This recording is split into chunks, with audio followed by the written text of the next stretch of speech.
తెలంగాణ రాష్ట్రంలో గతంలో 2024లో job calendar ఇచ్చి దాన్ని అర్ధాంతరంగా మధ్యలో ఆపేయడం జరిగింది ఈ ఎస్సీ వర్గీకరణ నేపథ్యంలో. అయితే ఎస్సీ పూర్తయి దానికి సంబంధించిన జీవో వచ్చింది.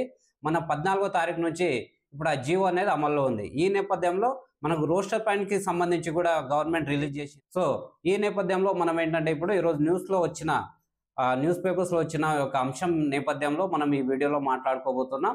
అయితే మన రాష్ట్రంలో పోలీస్ శాఖలో పోస్టులతో నోటిఫికేషన్ రాబోతుంది. అదేంటంటే ఫ్రెండ్స్, ఇక్కడ స్క్రీన్లో చూసినట్టు మనకు 12,000కు పైగా పోలీస్ కానిస్టేబుల్స్, అదేవిధంగా దాదాపు 700 నుంచి 800 వరకు ఎస్ఐ పోస్టులతో మనకు పోలీస్ శాఖలో భారీ రిక్రూట్మెంట్ జరగబోతుంది. సో పోలీస్ డిపార్ట్మెంట్లో ఎంత రిక్రూట్మెంట్ జరిగినప్పటికీ కానీ మన లా అండ్ ఆర్డర్, అదేవిధంగా మన జనాభా దృష్టిలో పెట్టుకొని అక్కడ అవసరాలు అయితే పెరుగుతూ ఉంటాయి. కాబట్టి ఈ వేకెన్సీస్ కూడా ప్రతిసారి ఈ విధంగా నోటిఫికేషన్ వస్తుంది. ఇది మనకు ఎవరైతే యూనిఫామ్ వేసుకోవాలని భావిస్తున్నారో మిత్రులకు వారి ఒక అద్భుత అవకాశం అని చెప్పొచ్చు. గతంలో 1-2 మార్కులతో మిస్ అయిన వారు ఈసారి మీరు ఉద్యోగాలు సాధిస్తారని నేనైతే భావిస్తున్నా. అదేవిధంగా ఫ్రెండ్స్, ఇక్కడ ఏంటంటే రెవెన్యూ శాఖలో కూడా 5,000 పోస్టులు, అదేవిధంగా విద్యుత్ శాఖలో 4,000కు పైగా పోస్టులతో నోటిఫికేషన్స్ వచ్చే అవకాశం ఉందని ఇక్కడ మనకు న్యూస్లో చెప్పడం జరిగింది. ఫ్రెండ్స్, మనకు జీపీఓకి సంబంధించిన అప్డేట్ ఏంటంటే మనకు ఇది అయితే దీని మీద హైకోర్టు ప్రభుత్వానికి ఒక వివరణ కోరింది. ఏంటంటే మనకు ఆల్రెడీ గత ప్రభుత్వము ఈ విఆర్ఓ వ్యవస్థను రద్దు చేసింది. ఆ రద్దు చేసిన జీవో ఏదైతే ఉందో దాన్ని కోర్టులో ఛాలెంజ్ చేశారు. దాని మీద తుది తీర్పు రాకముందే మళ్ళీ విఆర్ఓ వ్యవస్థను పునరుద్ధరిస్తూ దానికి పేరు మారుస్తూ మళ్ళీ నోటిఫికేషన్లు, అదేవిధంగా పాత విఆర్ఏలకి గూగుల్ ఫామ్ రూపంలో అవకాశం ఇవ్వడము, స్క్రీనింగ్ టెస్ట్, ఇదంతా ప్రాసెస్ స్టార్ట్ అవుతున్న నేపథ్యంలో మనకు హైకోర్టు అయితే దీని మీద ప్రభుత్వానికి ఒక వివరణ కోరి జూన్ 18 లోపు ఒక పూర్తి స్థాయిలో ఫైల్ అనేది సబ్మిట్ చేసి ప్రభుత్వాన్ని ఆదేశించింది. సో ఇది అదేవిధంగా మనకు గ్రూప్ 2, గ్రూప్ 3, గ్రూప్ 1 రిజల్ట్స్ వచ్చాయి. సర్టిఫికేట్ వెరిఫికేషన్ నడుస్తూ ఉంది. ఈ నేపథ్యంలో రాబోయే జాబ్ క్యాలెండర్లో సో మన గ్రూప్ 1లో ఎన్ని వేకెన్సీస్ ఉంటాయని చూస్తే ఇక్కడ మనకు గ్రూప్ 1లో దాదాపు 300 నుంచి 400 పోస్టులకు నోటిఫికేషన్ వచ్చే అవకాశం ఉంది.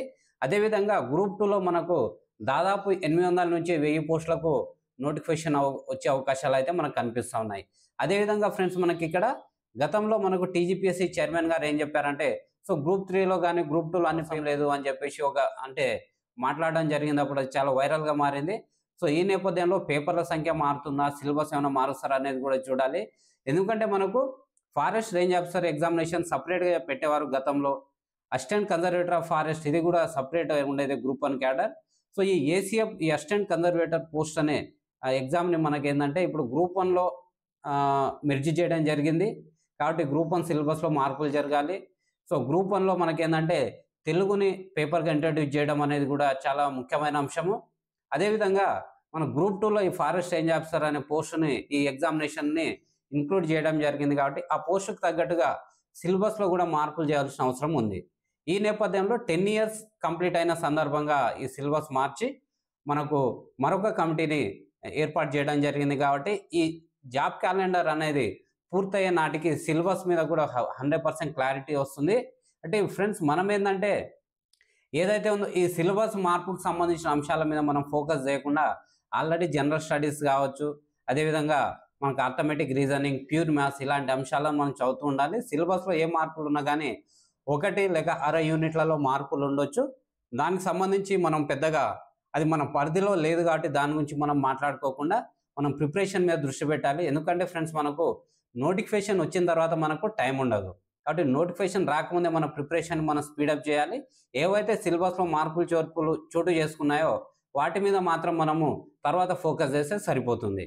సో ఫ్రెండ్స్, ఇది మనకు ఇప్పుడు మన రాష్ట్రంలో ఉన్న జాబ్ క్యాలెండర్ నేపథ్యంలో ఏ శాఖలో ఎన్ని వేకెన్సీస్ ఉండే అవకాశం ఉందనే దాని మీద ఒక కంప్లీట్ క్లారిటీ. కాబట్టి ఈ వీడియో కింద మీకు నచ్చినట్లయితే లైక్ చేయండి. అదేవిధంగా మన ఛానల్ని ఫస్ట్ టైం సందర్శిస్తున్న వారు ఖచ్చితంగా సబ్స్క్రైబ్ చేసుకోండి.